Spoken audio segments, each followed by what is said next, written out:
Welcome to my studio. Today I'll show you how I created this floral textured artwork. Join me if you want to learn this technique and the materials used.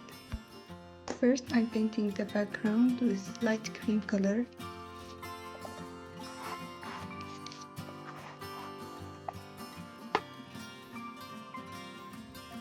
Now I'm using modeling paste mixed with heavy body acrylic paint in permanent rose color. And then I added white heavy body acrylic paint to part of the mixture to obtain a lighter shade.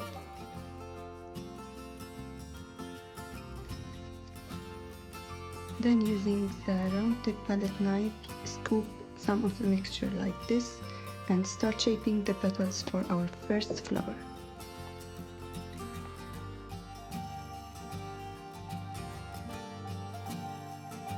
Now I'll use only the tip of this palette knife to take the darker shade pink and shape the center of the flower. Repeating the same process for more flowers. I wanted to make this on the edge. It's completely up to you to make flower on the borders or just cut it and make like half a flower. Now using the same knife I used to make the centers, I made these small spots to look like flower buds. And using the diamond shaped palette knife, I'm making this huge petal. I like to make double petals, they have more prominent 3D effect. And then I added more petals, but this time smaller, using a smaller diamond shaped palette knife.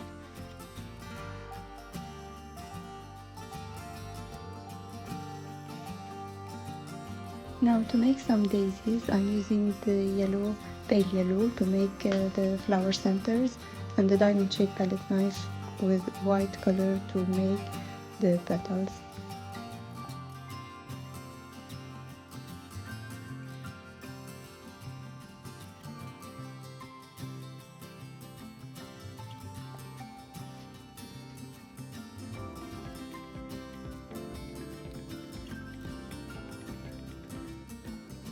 The layers added are up to you. You can add just single layer, double layer, or as much as you like.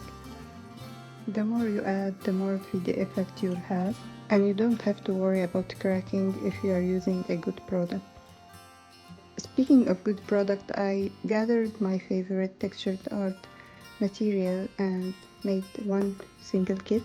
It includes all what you need as a beginner to make textured art and the right material without needing to spend time, effort and money on trial and error. So feel free to check it out in the description box.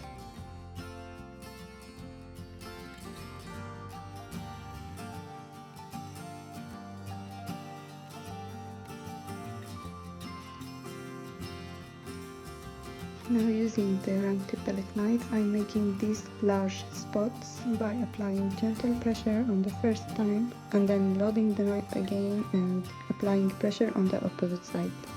And then distribute more petals and spots wherever you'd like to fill in the canvas.